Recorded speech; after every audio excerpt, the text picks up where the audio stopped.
इस एपिसोड में हम देखते हैं कि तुर्गत अपना घोड़ा भगाता हुआ एनाकोल किले के सामने जाता है और उलोफ को पुकारते हुए अपने घोड़े की दोनों टांगें फिजा में बुलंद कर देता है।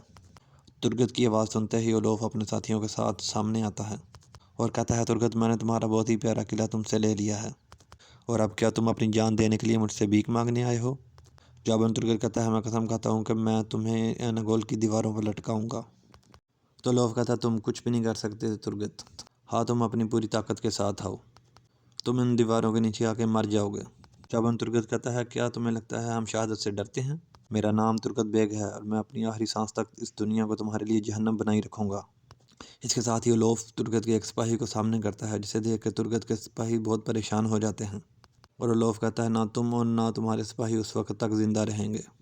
तुर्गत को परेशान देखकर उसका सिपाही कहता है, मेरे सरदार, आप परेशान ना हो, मैं शहादत की तरफ जा रहा हूँ। इसके साथ ही तुर्गत उलोफ को कहता है, मत करो उलोफ, नीचे आओ और मेरा सामना करो। इसके साथ ही उलोफ तुर्गत के सिपाही को धक्का दे देता है। वो गले में पड़ी हुई रस्सी की वजह से फंदे में लटक जाता है। ये देखकर तुर्गत के सिपाहियों को बहुत गुस्सा आता है। इसी दौरान तुर्गत अपनी तलवार को बेनियाम कर लेता है। ये देखते ही उलोफ कहता है, जो भी ईसा की फ़ौज के खिलाफ खड़ा होगा मैं उसका सर काट दूंगा।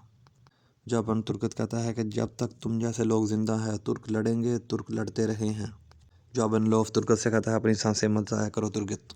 इसके साथ ही उलोफ के इशारे पर बजंतीनी सिपाही तुर्गत पर तीर बरसाने शुरू कर देते हैं, मगर एकदम से तुर्गत के सिपाही डालें उठाकर अपना दिफा करना शुरू कर देते हैं।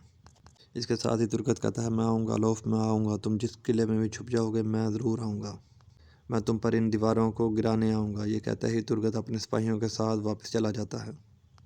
इधर काई कबीले में खवातीन और सिपाही मौजूद होते हैं और मलून हतून कहती हैं, मुझे उम्मीद है कि तुर्गत साहब गुस्से में कुछ बुरा नहीं करेंगे। जवाबन बाला हतून कहती हैं, पहले भी जब उन्होंने उस्मान साहब के बगैर काम किया तो उन्होंने देखा क्या कुछ हुआ, वो ऐसा नहीं करेंगे, खास तौर पर तब जब हम इस हालत में हैं। साथ ही हैमे का दरवाज़ा खुलता है और उस्मान साहब हैमे के अंदर दाखिल होते हैं। उस्मान साहब को देखकर बुरहान कहता है कि मेरे सरदार, सिपाही सब तैयार हैं, आपके हुक्म का इंतज़ार कर रहे हैं। जवाबन उस्मान साहब कहते हैं, कोई हरकत नहीं करेगा, वो तैयार रहकर इंतज़ार करेंगे। उलोफ और इस्मियान सोचेंगे कि हम अब एनागोल की तरफ बढ़ेंगे, लेकिन हम इंतज़ार करेंगे।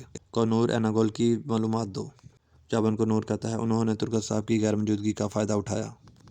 मुझे लगता है हमारे दरमियान कोई किरदार है, शायद कुछ ने अपनी इज्जत सोने के लिए बेच दी। यह सुनकर उस्मान साहब परेशान होकर कहते हैं कि कोनूर, ये तुम क्या कह रहे हो?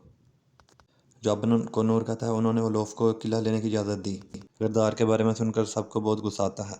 उस्मान साहब गुस्से के साथ आगे बढ़ते हुए कहते हैं, या अल्लाह, हमें तो इन मुनाफिकों के शर से बचा। फिर उस्मान साहब तख्त की जानिब बढ़ते हुए कहते हैं, बुरहान, तुम उनको ढूंढ कर मेरे सामने लाओगे? तो बुरहान कहता है, मैं ढूंढ निकालूंगा जनाब, मैं ढूंढ निकालूंगा। मैं देखूंगा उनमें से किसके पास इजाफी सोना है, फिर हम उनसे हिसाब लेंगे। फिर मलून हतून कहती हैं कि मेरे सरदार, क्या आपको लगता है कि इस्माने और उलोफ ने मिलकर काम किया? लेकिन जो भी है, मिलकर या अकेले, उनका अंजाम अच्छा नहीं होगा। इसके साथ ही सिपाही भाई समूर हैमे के अंदर दाखिल होकर कहता है, मेरे सरदार कोनिया से शामिल ने खबर भेजी है। ये कहते सारी हाथ वो उस्मान साहब को दे देता है। हाथ बढ़ते सारी उस्मान साहब गुस्से से आगे बढ़ते हुए कहते हैं, नहीं मान, वो अपनी फ़ौज के साथ कोनिया में दाखिल हो गया है। यह सुनते ही सबकी परेशानी में इजाफा हो जाता है।